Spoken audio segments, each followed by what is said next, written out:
Are no income tax states worth the hype? And what is the one market shifting real estate trend that no one wants to talk about?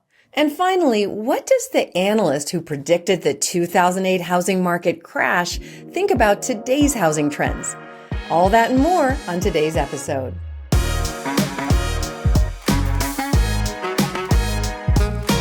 Hi, I'm Kathy Fettke, one of your hosts for today while Dave Meyer is out. Welcome to On the Market. We've got Henry Washington and James Daynard with me today. Good morning. Good morning. Morning. How are you? Good. You guys excited to tear apart some headlines? It's my favorite thing to do. I'm excited because I can relate with some of the articles. I'm currently, my California adventure's over. I'm leaving Kathy and we're going to a cheaper state. Aw, I'm going to miss you. Son, more money, more benefit. Yeah, well, and I also might follow you someday. But today we are doing a headlines show. This is one of our favorite types of episodes because we can look at the headlines meant to scare you and just dive a little deeper into it to the real facts and data. This is the show where we pull 4 headlines from the news cycle and discuss how they impact investors. So today we're discussing climate change and whether or not that's affecting population and migration patterns. We'll talk about why almost 65% of homes are staying on the market for more than 30 days. And is this a problem? We'll talk about the pros and cons of no income tax states. I'm sure that James will have a few things to say about that. And finally, we'll look at the predictions from the analyst who predicted the 2008 housing crash years before it happened. Henry, are you worried about that? Some of these headlines, man. But seriously, between climate change and no income tax states, I've got some spicy opinions for y'all. So this will be a fun one. Awesome. Well, before we get into it, make sure to hit that follow button on Apple or Spotify to make sure you never miss an episode. So let's get into it. The very first headline, it's called Nobody Wants to Talk About It. A market-shifting real estate trend is hiding in plain sight, and these 5 states will benefit most. All right, this is kind of a controversial topic because some people agree and some people don't agree with climate change. But the key points in this are the great reshuffling during the pandemic saw people moving to warmer climates. The Sun Belt, Southeast has been just booming. And it's still going strong with data from storage service pods showing North Carolina, South Carolina, Tennessee, Georgia, Alabama, Arizona, and Texas being the most moved to states. Some analysts say the heat and storms are going to drive people crazy and they're going to be tired of it and move back to cooler areas like the Midwest within the next 5 years. And predictions are that the biggest states to grow will be Ohio, Michigan, Illinois, Iowa, and Wisconsin. Now, I just interviewed a climate change person from CoreLogic, and I know that there is so much controversy over this topic. Is it real? Is it not real? Is it politically motivated? James, what are your thoughts on this article? I thought it was an interesting read. With climate change, I don't know if it's about the consumers thinking about climate change and the homeowners and the investors and the home buyers actually thinking about what's happening with the climate. I think people are just really broke right now and things are expensive. And over the last couple of years, they got used to having a little bit more free flowing cash. There's a lot more money in the market. People are getting paid well. Investments are rising and people learn to turn on the faucet. They were traveling more. They're buying new things and they're having an issue pulling back the faucet, which is now making them migrate to more affordable areas. And, I think the reason climate change is affecting this is there's cost rising across the Sun Belt states, whether it's their insurance. Florida, those kind of states, insurance is 2 to 3 times higher than it was. The utility costs are higher in those states on average. Things like they got to run the AC. It's hotter climates. That's what people want. They want to be in the warmth. They want to enjoy these things, but they have to spend more money to keep your house cooler and to live. And I think right now what's happening is people are just looking to not be stretched out, and now they're really relocating into different states. All right, Henry, you come from a very warm place, born and raised in Bakersfield. It's called Bakersfield for a reason. It's freaking hot, and it always has been. So what are your thoughts? I don't know, man. This is all whatever. Like, There's always been hot states and cold states, and people have moved. Look, here's the thing. James is right. This is economic motivated. It's money motivated. If people are moving, it's typically because they can afford a better lifestyle somewhere else, right? Either they're moving so that they can afford more, or they're moving to a more expensive place because they can't afford to move to a more expensive place.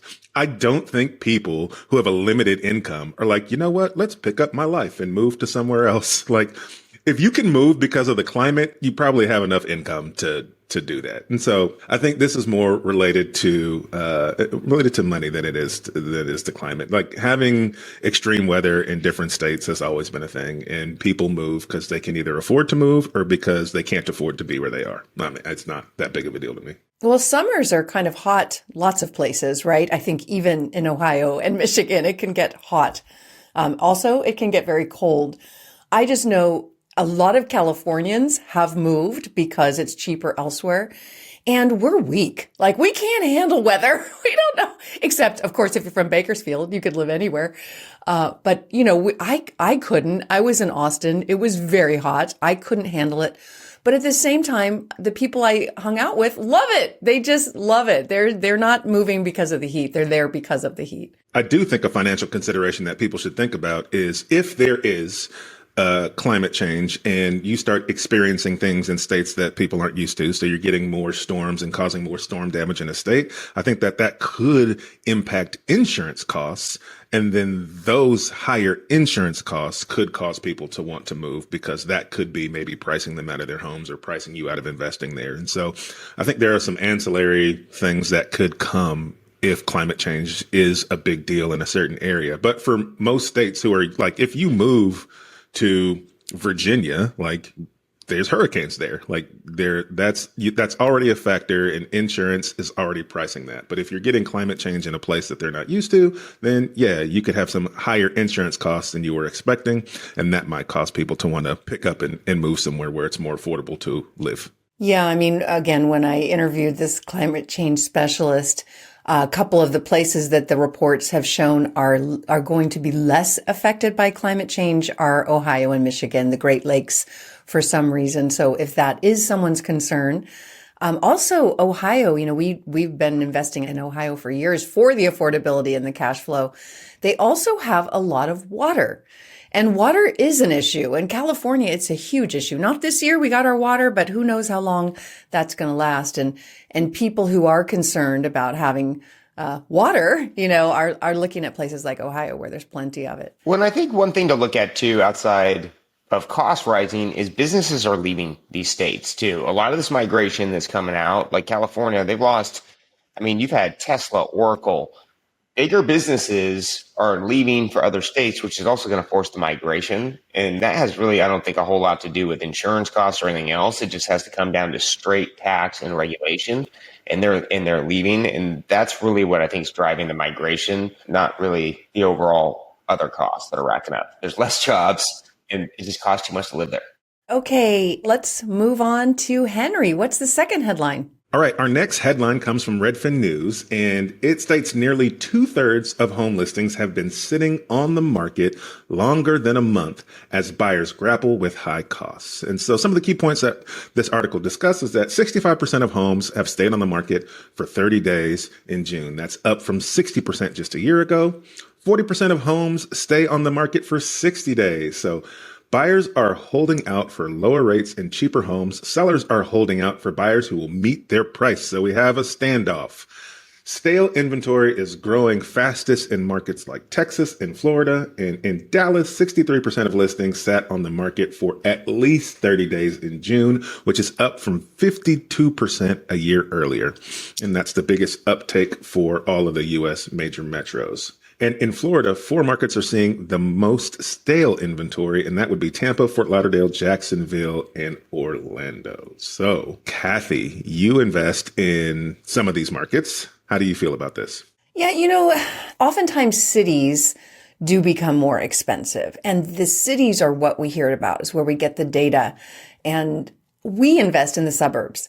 So a lot of times we should include the metro area, not just a city, when looking at these things, or dive in a little bit deeper, because our whole business plan at Real Wealth has been to invest in the suburbs where things are cheaper, where the businesses are moving. Like you said earlier, businesses, I think maybe James said it earlier, businesses also move to where it's more affordable, and their employees move there too. And that's often not in a city. Cities can get very expensive. So yes, I think Tampa is expensive. It is, things are on the market longer, but just go out a little bit. Like our project in just about an hour north of Tampa, things are moving very quickly. In fact, there's tons of new development coming just around our area, and commercial development, and houses follow the businesses, right? Rooftops follow the jobs. So it's a little misleading. You just have to be careful and look deeper into the article and say, is it just Tampa, the city, or is it the outerlying area? And my experience has been, it's just the city. There could be obviously suburbs where maybe employers aren't moving and there's not as much growth, but we rarely invest in a city. James, how do you feel about this in your market? You have said recently that you see things slowing down for homes going on the market. Is that continuing?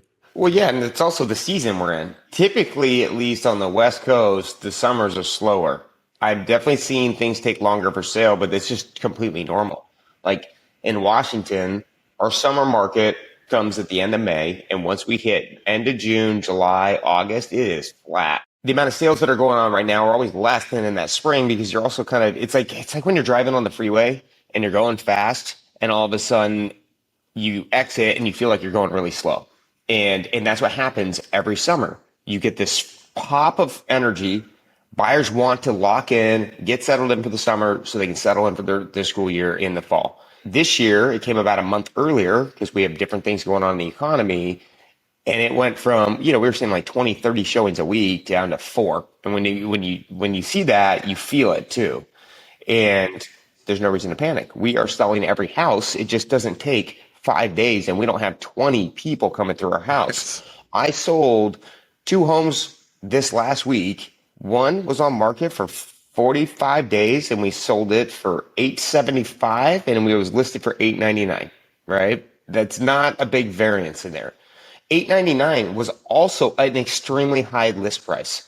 That we were at the top end of the market. I wanted to push it. We had a better product. We knew it was going slower. Because it was going slower, we'd rather wheel and deal with the buyer rather than them price aggressively. If there's less bodies in the market, we price things differently. Same thing with a house that we just sold for $4.5 million. It was on market for over 80 days at 4.5. We sold it for 4.3. Again, the percentage of list price, they're about the same. 4.5 is pushing the price. And so right now there's inventory sitting because sellers are pushing the price because they can. And if you have the right product, it will sell. There is also a lot of junk in the market that is not very nice, that they are asking a full premium. And if your payment is going to cost you nearly twice as what it would back in 2020, they want a nice house. And if you are overpricing your mediocre house, you're going to sit. And that's what we're seeing in a lot of the inventory. But the stuff that's dialed, that's priced right around the comps that have sold in the last 5 months, it is selling. It's the people asking for too much right now and why it's sitting. Man, these headlines, they frustrate me because it makes people believe something is wrong that isn't. Like this headline says to me, this is exactly why you need to be paying a realtor what they deserve if they are good. Because a good realtor can help you navigate this. If you look at this, so there's 2 lenses to look at this from. You can look at this from an investor's lens, or you can look at this from somebody who's just trying to sell their house when you see these headlines. And so if you're just somebody who owns their own home, they're wanting to sell their home, they're wanting to stick it on the market, you need to consider if you want it to sell. And a good agent is going to be able to help you to figure out what those things are. There are certain products that are moving quickly, and there are certain products that are sitting longer, and that's going to vary market by market. You need to have an agent who understands these things so that they can tell you, hey, your home falls into this price point category, and in this price point category, these are the things that were listed for short period of times and what they had in them and what they offered to the market, and they sold quick. And these are the things that they didn't have. Here's what your house has.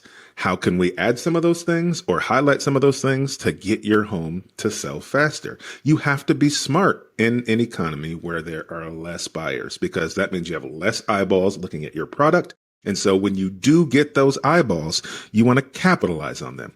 You want to make sure that your product stands out the best that it can. You can't just throw something on the market and hope for the best anymore. That might not work. That's going to sit a little longer. This is what a healthy real estate environment looks like. So people are shocked. What? There's stuff on the market? You have to think about it. Like, I can't just throw a sign in the yard and sell this. No, not anymore. It's not 3 years ago. And so you have to hire a realtor who understands the market. You have to do some analysis to figure out what looks like your house, what offers the same things that your house offers, and what's causing those things to sell. And then either try to add those things if it's financially feasible, or highlight them if you already have them, right? Sometimes you can do small things to put your house in those categories and get it to sell in a faster time period. For example, in our market, if it is a single family home, it's got a decent yard, and it is under $300,000, if it is done well, it's going to sell very fast. We just listed a flip. We listed a flip on Friday. By Saturday afternoon, we had 2 offers above list priced, and one of them with non-refundable deposit. That's because the property was in that first-time home buyer range. It was just about the 300,000 mark, which is the price point where people are snapping homes up at, and it was done well, right? You have to pay attention to the details and understand what you have and then how to price it. Now, if you're an investor, these are things to think about as well, because if you're an investor, that means you get to go choose what you're going to buy. Yeah. And so understand what properties are selling the fastest, right? Because some of these properties, if the average is taking 30 to 60 days, there's some things that are selling faster. So go figure out in your market, do the research to figure out what are the homes that are selling the fastest, and then go target buying those homes so that you're putting a product out there that offers a product to the most buyers. It's just, you have to work, guys. It's not easy anymore. I was just going to add to that it just depends on what you're trying to do in that market. If there's more inventory sitting longer, this is a good buying opportunity. This means that you probably have the ability to negotiate. And if it's in a market that has solid fundamentals, this could be your, the blip, they say the dip, you buy the dip in the stock market. This could be that dip that you're waiting for. And it may be a result of high interest rates. We've had some pretty nasty interest rates over the past month, but that's changing. Rates have come down. So I do believe that the data we're going to see in the coming months is going to be different. So it could be the dip, that it's time to buy the dip. You've got more power as a buyer when there's more things on the market, but that may not last forever. Again, depending if the market has the fundamentals. All right, James, what is our third headline? Well, we are talking about why Seattle's market's so great. U.S. states with no income tax aren't as affordable as you might think. This article from Realtor.com, it breaks down that there's no income tax states like Florida, Tennessee, Texas, Alaska, and Washington, along with Nevada, New Hampshire, South Dakota, Wyoming. The states that have the lowest income tax or almost no income tax aren't what they seem, according to the article, and because of the housing price increase that we've seen over the last 24 months to up to 5 years. For example, in New Hampshire, they saw an increase of 76.5% in cost of housing. South Dakota, 65%. Tennessee, 52.7%. And what the article kind of breaks down is, just because you have no income tax doesn't mean that it's cheaper to live. Honestly, I'm kind of calling hype on this article, because it's like, of course, your cost of living is going to go up 65%. Your rates are also double right now. So if you look at the 2 data points, you're going, okay, well, yeah, it costs way more right now. Well, yeah, once rates come down, actually, that's going to look a lot less. And so it's kind of being timed with those rates. So I'm not buying that hype at all. I do think you're seeing housing prices increase because guess what? Businesses like going to states that don't have an income tax. You can pay people more money, right? That's why Seattle's growing. And honestly, San Francisco's kind of flat right now. The reason being is that tech employer can pay that employee an automatic 13% more by them relocating from San Francisco to Seattle. The cost of housing's more affordable in Seattle versus San Francisco. They're making 13% more. And honestly, from what I can see, people that live in San Francisco also enjoy living in Seattle. It's a very similar demographic that's relocating up here, and they seem to enjoy it, minus the rain. I was going to say, don't nobody want to live in all that rain. Well, that's why I moved out. But You don't even live there. Look, I don't even live there. James, count on James to mama bear the Pacific Northwest. He will always defend the Pacific Northwest, no matter what the article says. But he's moving to Arizona where but it's he doesn't hot. live there, and he's moved. Well, I do business where you want to do business where the money is. And the money is in states. I mean, you look at these states that, I don't think every one of them has legs on them. Like Wyoming, yeah, it got more expensive because it's a smaller market. It was very affordable. And people were moving to Wyoming, not just for cost of living, for a lifestyle change. The people I know that moved there went there for numerous different reasons. And they're rich. That's why prices went up. A lot of people buying ranches up there. Yeah, once Yellowstone, the show came out, everybody wanted a ranch, right? And so, but it's true, right? It's the same as what's with this climate change article. It's like, oh, it's climate change is pushing people to the Midwest. People want just more affordable and they want to walk with more, right? And as investors, this is important. I try to focus on states where people can walk with more. I've seen the positive impact for us. And this is where you can get some runway in your portfolio. If you have low cost of living with high business growth, that is how you can take a portfolio and 2 and 3 exit on a 5 and 10 year basis, because the runway is there. And when you have low cost of housing, that's where you can get your runway. I like this article. This is one of the headlines I read, and I'm like, yes, thank you. Draw attention to this, because I completely agree with this, James. I think what this article says to me is, don't just take the fact that the income taxes don't exist as the only reason to do this. There's a full picture here. And the full picture is that there are other costs. Typically in these states, your property taxes are extremely expensive. That is true. And so you're not paying the income tax, but you're getting killed on property taxes. Oh, yeah. Cities got to get their money somehow. And so you have to look at the entire picture. I'm not saying it's not a good idea to look to some of these states and potentially move there. I'm saying look at the entire picture before you just go, oh, no income tax, I should move there. They're going to get it somehow. And most of these states, compare the property taxes to some of the states who do have the income taxes, and you might see that it all balances out. And yes, typically these markets where you get the lower income tax, you have higher real estate costs and you have a higher cost of living. Groceries are expensive in the Midwest. They're real expensive in California. So just pay attention to the full picture before you go and decide that you want to move to one of these states because you think you're going to be saving money. Because I bet you might not be saving as much as you think. But if you're an entrepreneur that is in control, that can make their own income, and that's where it can really widen up. Because you're going to pay a little bit more in property taxes, but if you're a flipper in the Pacific Northwest, you only own that property for 6 to 8 months anyway. So who cares about the property tax? Sell that thing and move it on, right? And that's what I was going to say. You've got to understand what you're doing. If you're moving there because you make a bunch of money or you're about to get a bunch of money, sure. That's why so many people move to Florida. Maybe they're going to sell a company and they want to get to Florida first before that company sells so they don't have to pay that state income tax. That happens all the time. But if you're not moving to that state, if you're an investor in one of those states, you're not getting those benefits. You get taxed on wherever you live. I live in California. I own properties in Texas. California don't care. They're taxing me no matter what and where I own property. But if you're a buy and hold investor, guess what? It hurts a lot because you are the one paying for schools in Texas.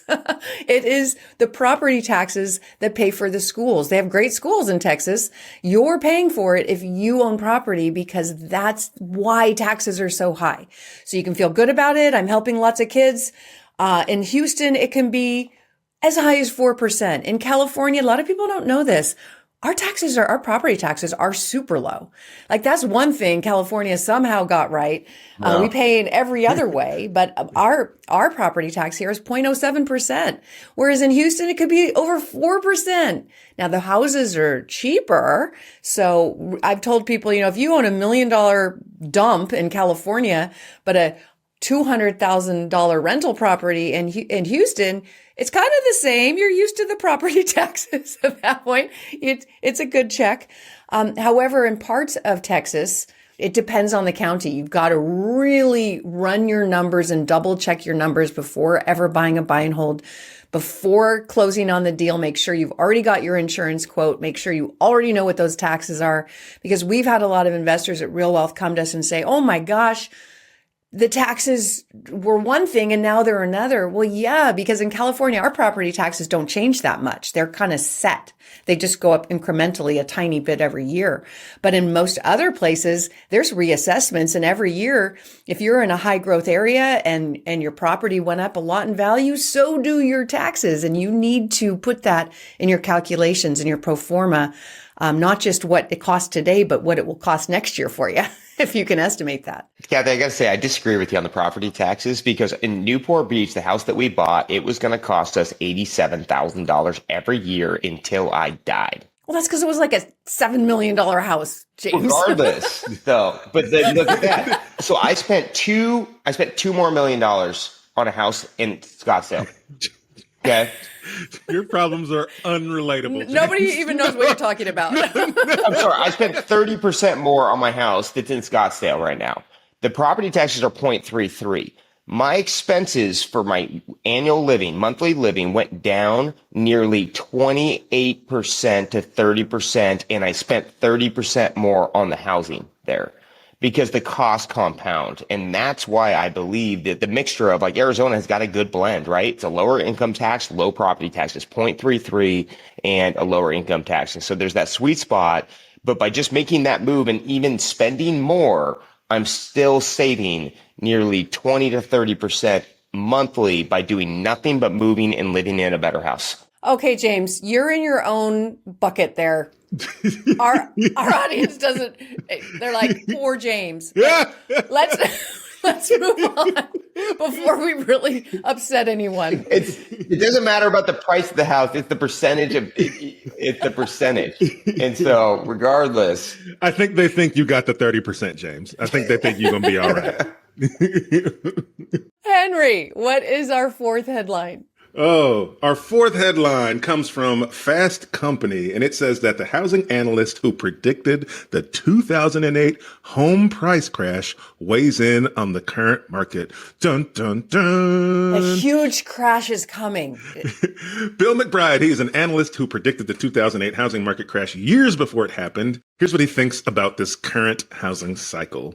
Essentially, he's saying that the housing cycle will resemble a period from the 1978 to 1982 market, where there was spiked interest rates and strained affordability, but no national crash. With month over month increased home supply, we may see a decrease in prices before 2025.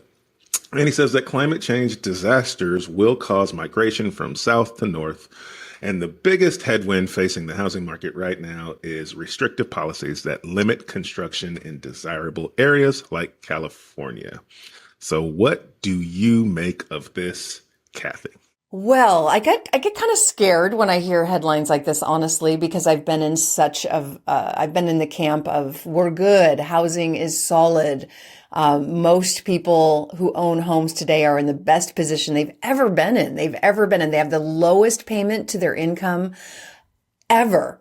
You just have to type in Fred and a mortgage payment to income, and you'll see it's never been this good for the homeowner. They are sitting on trillions of dollars of equity, not just one, but all together. There is so much equity in these homes with low payments. So I have just been in the camp of we're good, we're solid. There's nothing that can shake the housing industry today in terms of homeowners. There's not a housing crash coming, because you have to have some form of distress in order for someone to sell their home for less than they owe on it, right? Why would you do that? Why would Correct. you go through all that hassle of selling a house but that's not even an issue. People have so much equity, prices would have to go down incredibly in order for them to be in any kind of trouble. So what could do that? What could cause home prices to go down?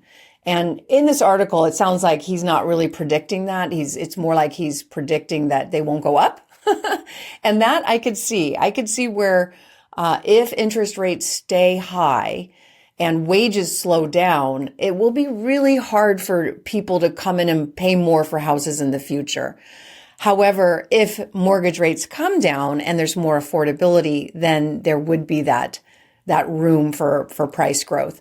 I think there's a general consensus that mortgage rates will go down, but not by a ton, just by a little bit over the next year or so, and probably remain in the 6% level. And can home prices continue to rise with somewhat, I would say, normal interest rates, but higher than what we've seen in the past? So this is a little bit of a headline meant to scare you. Like all of the headlines, they're all meant to be drama, drama, drama. Apparently humans love drama and we're drawn to these kind of headlines because we're scared of everything. So if you really dive into the article, it doesn't predict a housing crash, just that there could be some home price declines. Minor. And then when you read deeper, it's minor. It's like no big deal. And it would just be in certain areas, while other areas may just continue to soar because of their affordability and because of their desirability, because businesses are moving there. That's always the case. There's always parts of the country where prices could go down. There's always parts of the country where prices could go up. You want to be in the area that's booming. And how do you find that? You follow the jobs, you follow population growth. And costs. Where is it most affordable? This is kind of the theme of this entire show has been people move because of their wallets. So what's going to cause things to be more expensive and what's going to cause things to be more affordable? That's the metric you got to follow. You know, these articles that always reference the guy that nailed the market crash. Hey, guess what? Bill's also wrong. In 2023, he predicted a 10% decline on housing. Oops. They didn't mention that. No, it's just like, and you know what? I wouldn't even disagree with Bill on that. In 2022, I also thought there was going to be a 10% pullout with rates going up. You know, as investors and buyers, we're trying to forecast and project, right? And so that's what we're looking at. What do we want to buy now? And what do we think that investment's going to do? It's going to go up. It's going to go down. That's just the market that we live in. You are never going to buy an investment and hit a home run every time or just see constant, steady growth. If you do, it's going to be a little bit lower return anyways. And, you know, things are going to happen. They're going to go back and forth. But what we have seen is the market's been very resilient, way stronger than I thought. I mean, we saw the fastest rate increase that we've ever seen in a short amount of time, and the market did not break. The market, in my opinion, should have broke, and it did not. And so it's pretty resilient. And what he's really talking about here is he's like, well, the market's just going to be slower with consumption because cost of money is expensive. Housing is expensive. And there's less people that can afford it, but they will sell. And that makes sense to me. And that's kind of what's going on right now. People that are making the decision, they're buying the house and they're plucking them off. And it just takes a little bit longer. But that should also be expected. A normal market is not to sell things in 5 days and 10 days. That's just not the way it goes. You know, I think on the history, the last 20, 30 years, I think the average market time is like 90 to 120 days. And so if you look at that history, it's just going to take a little bit longer. And it doesn't mean that the market's going to crash. Now, could the housing market crash? Of course it could, because anything can happen. But it's probably not going to come from interest rates, and it's probably not going to come from anything that's going on right now. It's going to be something off the radar. It could be numerous different things that cause the housing pricing to go down. And that's a risk that you do when you buy real estate. It's a risk that you have when you invest in anything. And if you're a short-term investor that can't handle that, then don't buy it. Go do something else. We buy real estate for the long game, not the short. And no matter what, we know it goes up and it goes down and then it goes back up again. That's what you want to pay attention to, and you're never going to catch that perfect buy. But this guy who predicted the market crash also thought it would go down in 2023. They're going to make predictions, and they're doing it based on data, and they're not going to be right all the time because no one is. So don't get spooked by the headlines. Look at really what's going on and then find out what you want to do as an investor and then make those decisions. Yeah, one of the things that is mentioned is the biggest headwind facing the housing market right now is restrictive policies that limit construction. That is so key. It's a supply demand issue. Generally in across America, that's keeping prices elevated.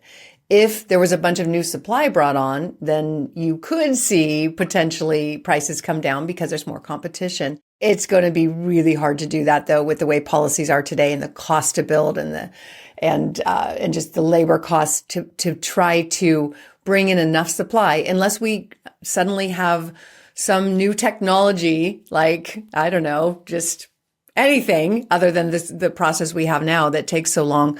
We're just not going to be able to bring on enough supply to meet the demand over the next few years. And as long as that's the case, you're not going to see prices dip very much. All right. Well, that is our show. Henry, James, so good to see you. James, I hope we weren't too hard on you. We're just joking. Hey, you know what? I'm packing up and moving. So I'll send you guys pictures of my new house. I hope we're still invited. All right. Well, that is our show. As a reminder, if you want to learn more about real estate investing, visit BiggerPockets.com. There are so many resources there for you. If you haven't been lately, go check it out. It's changing all the time. The forums alone are a way to get lots and lots of input on deals that you're doing. If you want other investors to chime in, and you'll get all kinds of feedback. All right. Well, we will see you for another episode of On the Market soon. On the Market was created by me, Dave Meyer, and Kaylin Bennett. The show is produced by Kaylin Bennett with editing by Exodus Media. Copywriting is by Calico Content, and we want to extend a big thank you to everyone at BiggerPockets for making this show possible.